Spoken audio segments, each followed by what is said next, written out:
Hey, everybody, this is Scott Leckie from Democracy Tomorrow, the World Citizenship Podcast. We have with us today Skye Fitzgerald, our good old friend, the film director who has just returned from Jamaica, having endured Hurricane Melissa. So he's back home in the United States after a harrowing 10 days, and we just want to get the latest news from him and what the situation is in Jamaica. So, Skye, welcome to Democracy Tomorrow again. Tell us about the last 10 days of your life. What's it been like there in Jamaica?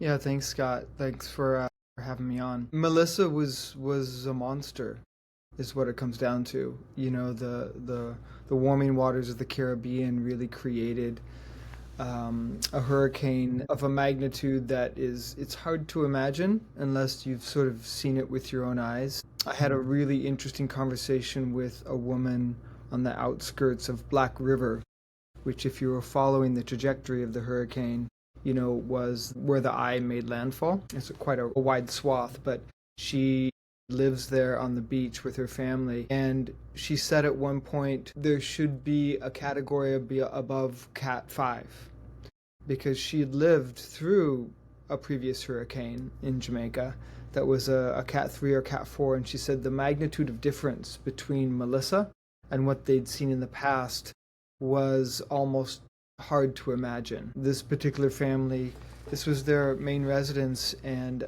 luckily it was a two-story residence, and they had 7.5, 8 foot of water into their home, and they were sheltering on the top floor, of course. 2 vehicles were washed across the road from the side of their house, and they were fortunate to survive. And that story was not uncommon. The force of the winds, the things that the wind, when it's 180 miles per hour, can do to things like trees, they snap them in two. So it's pretty devastating, and I think it's going to be many years in the sort of restoration of normalcy to the area where the center of the eye hit the island. Can you describe to viewers what it was actually like when the winds were at their top speed of 300 plus kilometers an hour? I mean, so you were there essentially, just to describe, you were there obviously right before the hurricane, during the hurricane, and after the hurricane, so all 3 phases. And obviously, the third phase is going to last, as you said, many, many, many years. If history is anything to go by in other countries which have endured extreme storms, the whole world will basically have forgotten about them. They already are. I mean, clearly the amount of media coverage being given Melissa right now is, 5% of what it was a week ago. And these people, obviously innocent victims of Mother Nature, will have to make it on their own. And that's, the important point here. The storm is one thing, but it's always the aftermath, which everybody forgets about. And, there's an initial phase of interest and some funding, some aid, but it ends up going on for decades and decades.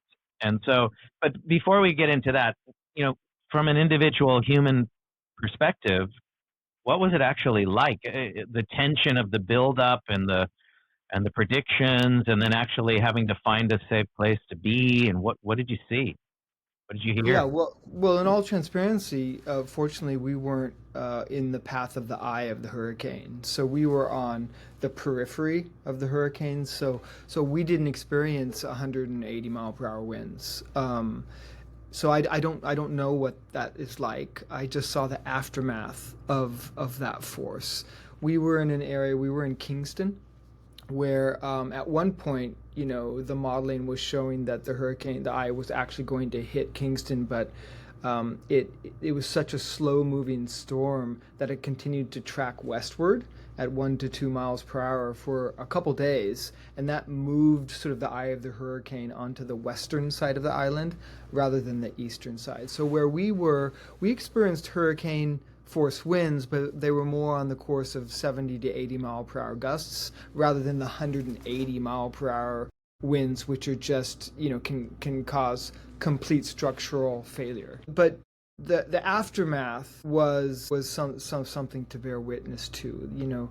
Telephone poles snapped into like twigs. We saw shipping containers, rolled like toys, hundreds of meters. Entire roofs just stripped off, and the tin of the roofs, wrapped like tinfoil around telephone poles and other structures. So significant structural damage, and any building in the I path that wasn't made of reinforced concrete, with rebar, was Hmm. pretty much devastated. Fortunately, a lot of the buildings in Black River and in Santa Cruz are made of reinforced concrete. So in those instances, often it would just be the roofs that were torn off. But any building made of wood, I don't think I saw a single building in the path of the eye that was made of wood that survived. Right. And were you able to travel around a lot after the actual passage of Melissa, or did you mostly stick Yeah, around after Kingston? after we moved out of our shelter zone in Kingston, we did spend 2 days talking with folks, filming the aftermath, trying to get as many stories as we could, and sort of visual evidence of the magnitude of the storm. So on Wednesday and Thursday, immediately afterwards, we traveled to two different areas. One, the Santa Cruz area, and then the Black River and Treasure Beach areas, both of which got hit very, very hard. Santa Cruz is interesting because it was a higher elevation, and they had to deal with flash flooding. So much precipitation came down so quickly that it caused flash flooding off the hillside adjacent to the community, and just washed this torrent of mud throughout the community and just filled shops with 2-3 feet of mud, because the hillsides just couldn't hold that much moisture that quickly. So that was the issue that they have to deal with in Santa Cruz. In Treasure Beach and in Black River, because they're coastal communities, they had huge tidal surge to deal with. Hmm. And so we saw complete foundations just disappear. And as I mentioned earlier, we talked with one family who had this amazing story where they sheltered on the second floor of their home, had their cars washed away. Luckily, it was a concrete reinforced building, and they were in the eye of it. So they had 150-mile-per-hour winds and possibly greater. And the wife had a rescue dog that they'd adopted about a month before named Bibi. And at one point, she turned around and turned back, and she saw the dog being blown away in the wind. And Geez. there was nothing she could do to get that dog because the winds were so intense. So she literally watched her dog being blown away into the hurricane. And Mm. they ran upstairs and they sheltered. And 2 days later, the Baby. dog came crawling out of sort of this wreckage across the street, and he'd somehow survived. And this dog is only like, really tiny dog, Right. maybe 20 pounds, if that, right? And he'd gotten probably stuck underneath a piece of plywood or something, but he'd survived and he wasn't even harmed.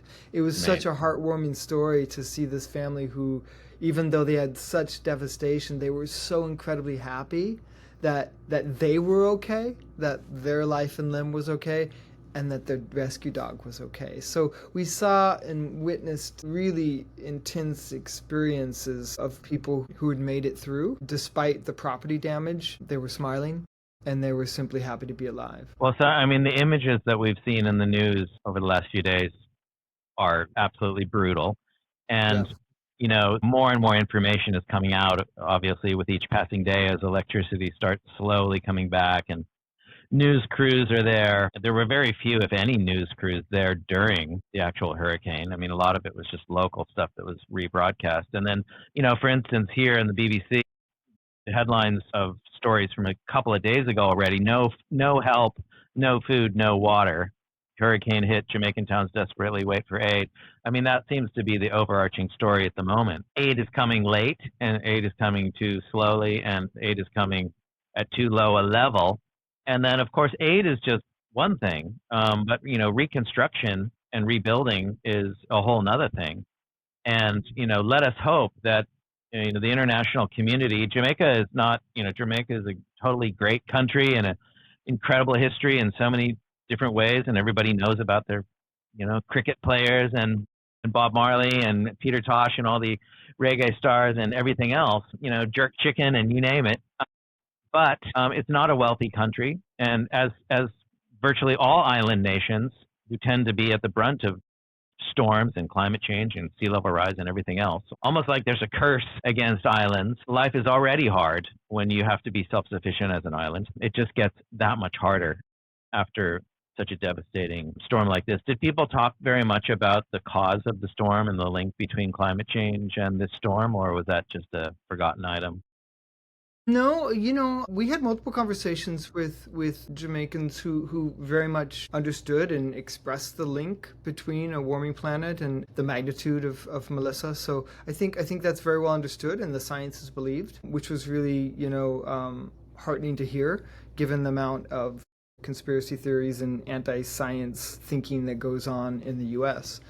So I think we didn't experience any of that denialism at all.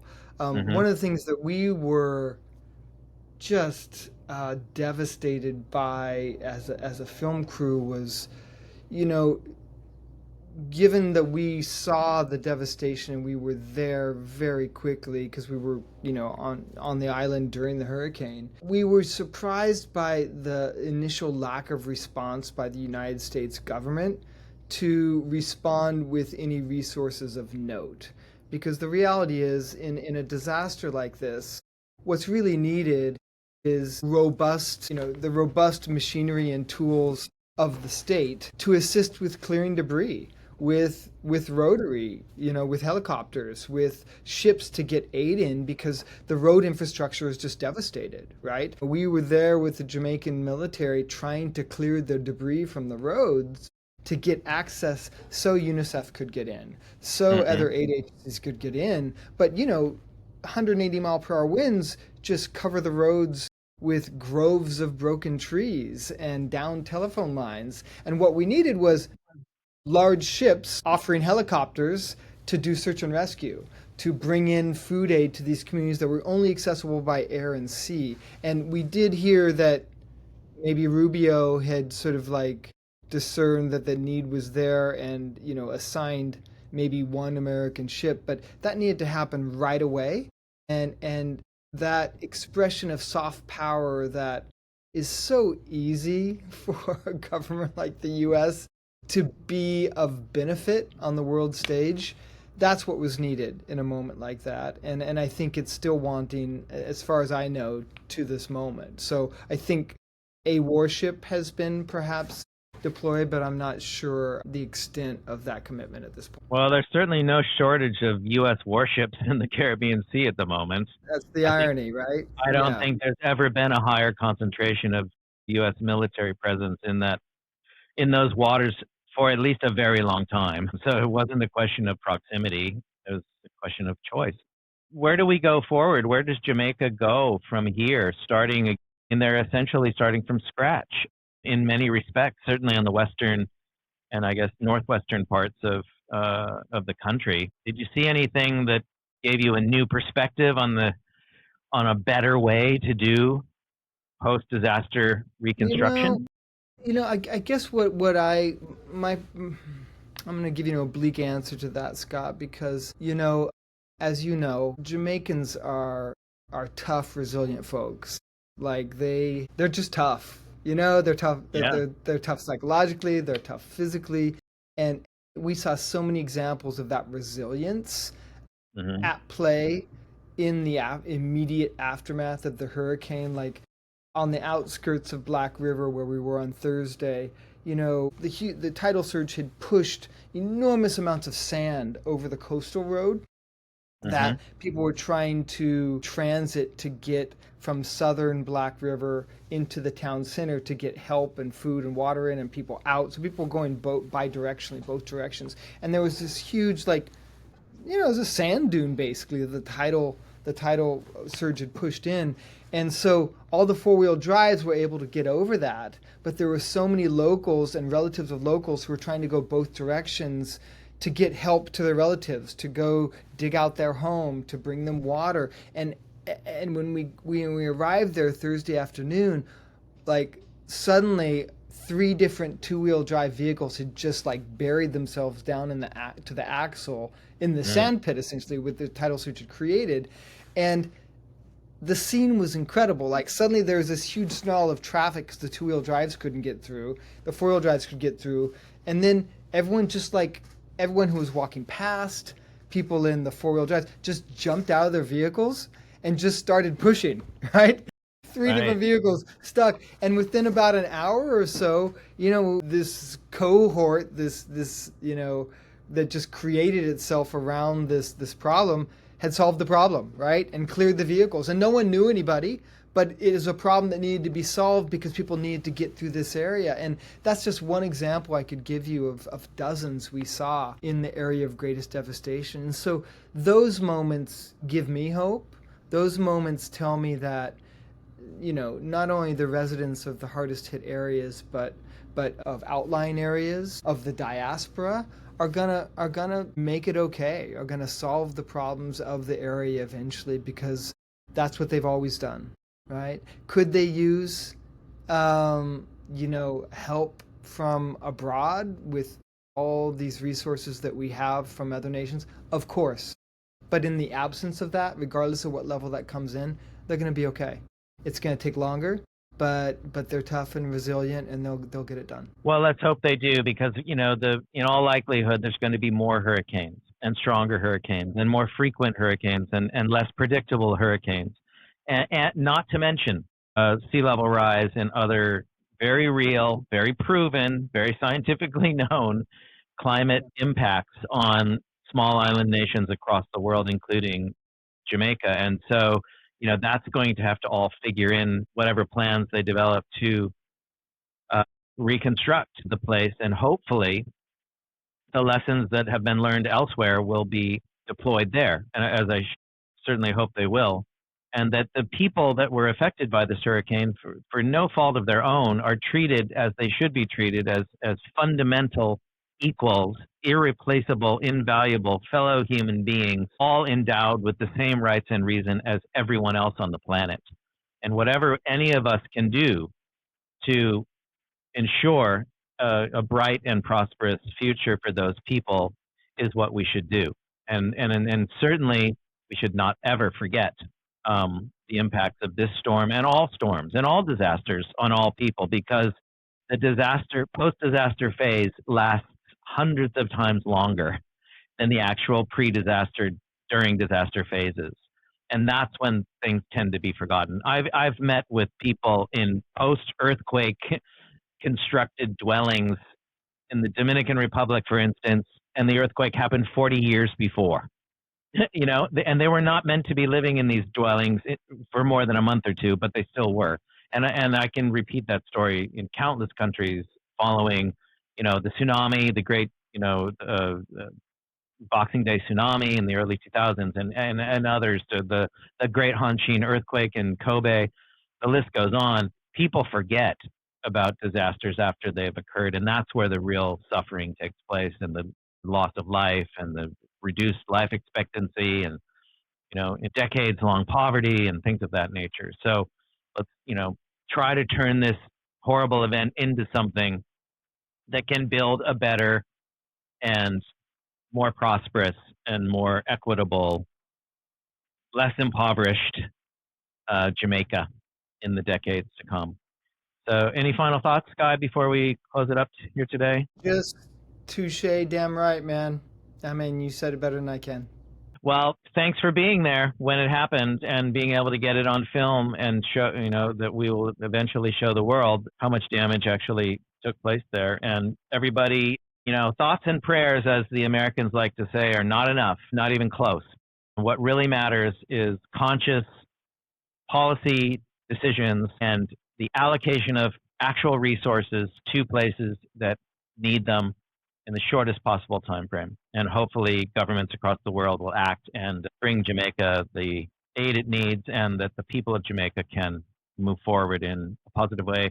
We're with you all the way, Jamaica, and we wish you only good things in the days and months to come. So Skye Fitzgerald from Portland, Oregon, thank you very much for joining us today at Democracy Tomorrow.